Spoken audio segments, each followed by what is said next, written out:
কল্পনা করুন আপনি দাঁড়িয়ে আছেন হিমালয়ের বুকের ওপর। চারপাশে শুধু বরফে ঢাকা পাহাড়, ঠান্ডা বাতাস আর এমন এক নীরবতা যেন এই পৃথিবীতে আর কোনো মানুষ নেই। আপনার সামনে একটা ছোট্ট নীল জলের হ্রদ। প্রথম দেখায় মনে হবে যেন স্বর্গের একটা টুকরো, কিন্তু আপনি যদি একটু কাছে যান আর বরফ গলে যাবার পর স্বচ্ছ জলের নিচে তাকান, তাহলে যা দেখবেন সেটা কোনো দিন ভুলতে পারবেন না হয়তো। জলের তলায় ছড়িয়ে আছে মানুষের মাথার খুলি, কোথাও হাতের হাড়, কোথাও পায়ের হাড়, আবার কোথাও পুরো মানুষের কঙ্কাল। একটা দুটো নয়, শত শত মানুষের কঙ্কাল। এত উঁচু পাহাড়ে, এত দুর্গম জায়গায় এত মানুষের মৃত্যু হলো কিভাবে? তারা কারা ছিল? কেন তারা এখানে এসেছিল? আর কেন তাদের দেহ আজও এই হ্রদের তলায় পড়ে আছে? এই প্রশ্নগুলোর উত্তর খুঁজতে গিয়ে বিজ্ঞানীরা প্রায় ৮০ বছর ধরে গবেষণা করেছেন, কিন্তু যতবার মনে হয়েছে রহস্যের সমাধান হয়ে গেছে, ততবারই নতুন কোনো তথ্য এসে হিসেব পাল্টে দিয়েছে। আজ আমরা জানব সেই ভয়ঙ্কর অথচ অবিশ্বাস্য রহস্যের গল্প। জানব ভারতের সবথেকে রহস্যময় হ্রদ রূপকুণ্ড, যাকে পুরো পৃথিবী চেনে স্কেলেটন লেক বা কঙ্কাল হ্রদ নামে। উত্তরাখণ্ডের চামোলি জেলায় গভীর হিমালয়ের মধ্যে অবস্থিত এই রূপকুণ্ড। সমুদ্রপৃষ্ঠ থেকে প্রায় ৫,০২৯ মিটার বা ১৬,৫০০ ফুট উচ্চতায় এই হ্রদের অবস্থান। বছরের বেশিরভাগ সময় বরফেই ঢাকা থাকে। শুধুমাত্র জুন থেকে সেপ্টেম্বর পর্যন্ত বরফ কিছুটা গলে যায়, আর তখনই এই হ্রদের আসল চেহারাটা সামনে আসে।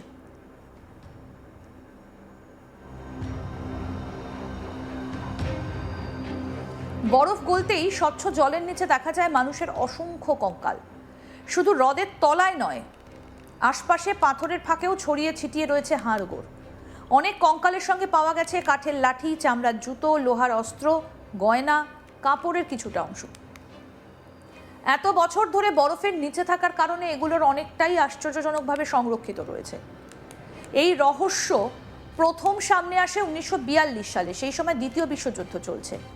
ব্রিটিশ ভারতের একজন ফরেস্ট রেঞ্জার এইচ.কে. মাধওয়াল পাহাড়ি এলাকায় টহল দেবার সময় হঠাৎই এই কঙ্কালগুলোর সন্ধান পান।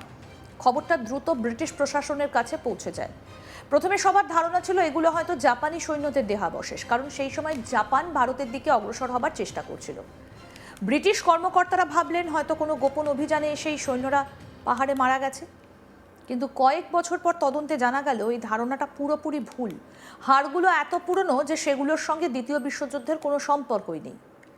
এরপর শুরু হয় বিজ্ঞানীদের দীর্ঘ গবেষণা। কার্বন ডেটিং পরীক্ষায় জানা যায় কঙ্কালের অনেকগুলোর বয়স প্রায় ১২০০ বছরেরও বেশি, অর্থাৎ তারা সপ্তম থেকে দশম শতাব্দীর মধ্যে মারা গিয়েছিল।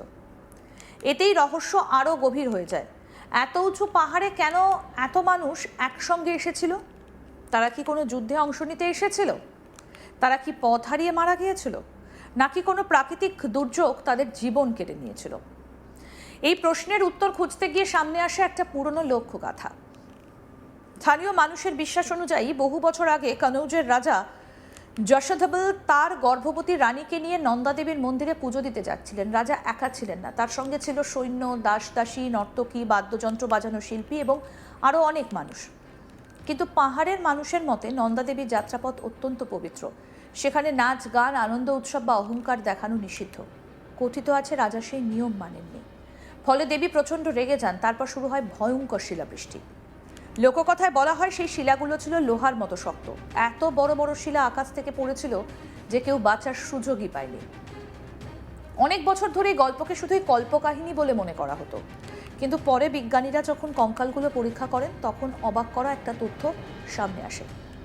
বেশিরভাগ কঙ্কালের মাথার খুলিতে একই ধরনের গভীর আঘাতের চিহ্ন রয়েছে। আশ্চর্যের বিষয় হলো শরীরের অন্য অংশে তেমন কোনো বড় আঘাত নেই। এর মানে কি?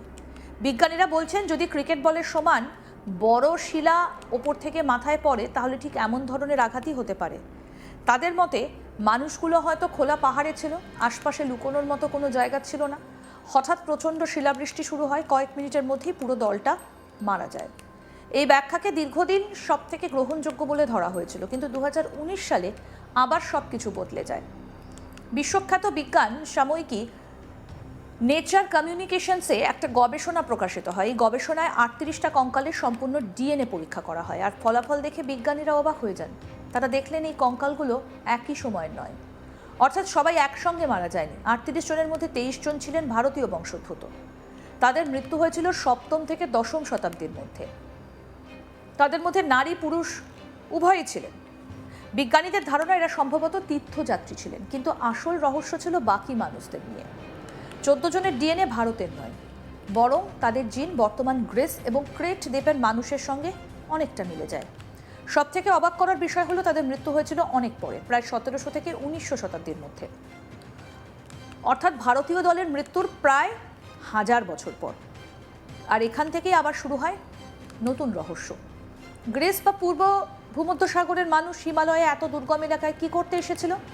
তখন তো আধুনিক ট্রেকিংও ছিল না, এত উঁচু পাহাড়ে পৌঁছানো ছিল অত্যন্ত কঠিন।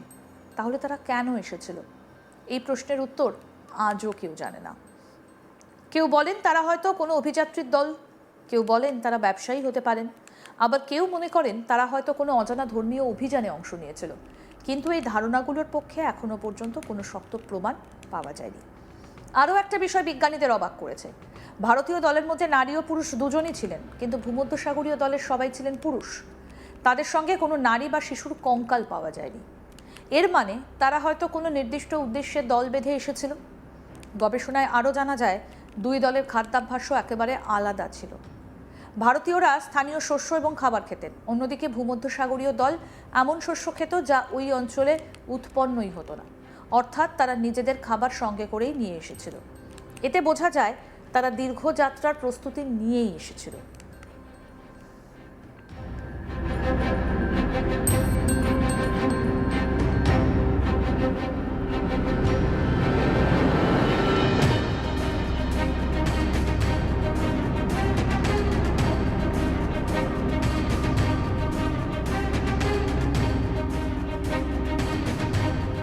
আরেকটা গুরুত্বপূর্ণ বিষয় হলো, এত বছর পরও অনেক কঙ্কাল এত ভালোভাবে সংরক্ষিত রয়েছে কেন? এর কারণ হলো হিমালয়ের অত্যন্ত ঠান্ডা আবহাওয়া। বছরের বেশিরভাগ সময় বরফে ঢাকা থাকার কারণে পচন প্রক্রিয়া খুব ধীর হয়ে যায়। ফলে হাড়, কাপড়, কাঠ, এমনকি কিছু জৈব উপাদানও অনেক বছর ধরে অক্ষত থাকে।